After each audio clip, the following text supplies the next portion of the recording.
आज छुट्टीको दिन चाहिँ कति अब रुममा पनि सुती बस्नु भनेर हाम्रै कम्पनीको छेउमा विशाल भाइ र म हामी चाहिँ घुम्न आएको छौँ।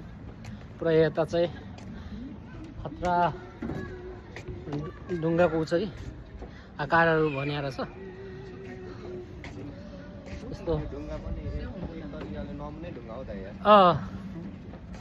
पुरै यहाँ विभिन्न आकारको चाहिँ ढुङ्गाको चाहिँ जनावरहरूको चाहिँ छ होइन, आकारहरू बनेको छ।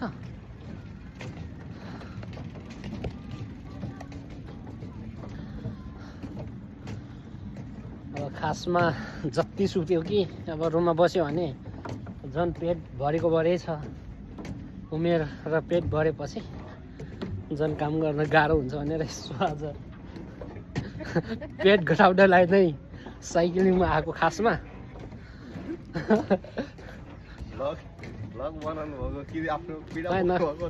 यो टिकटकमा आफ्नो पिरा पोखाएको।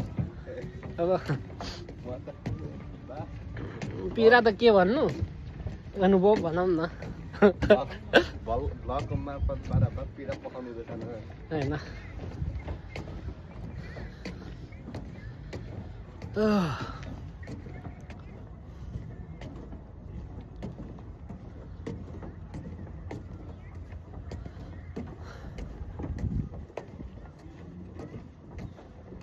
तर एक्चुअली तपाईँले त्यो तपाईँसँग अङ्गालो मारेर हिँडेको थिएँ नि, त्यहाँ त लास्टै मोटाको थियो चाहिँ दाइ। भाइ त अहिले सुध्रियो पो, सुध्रिएर अलिक घटेर, नत्र त पुरै मोटाको थियो नि भाइ। हामी पढाइसम्म अझ त जम्मै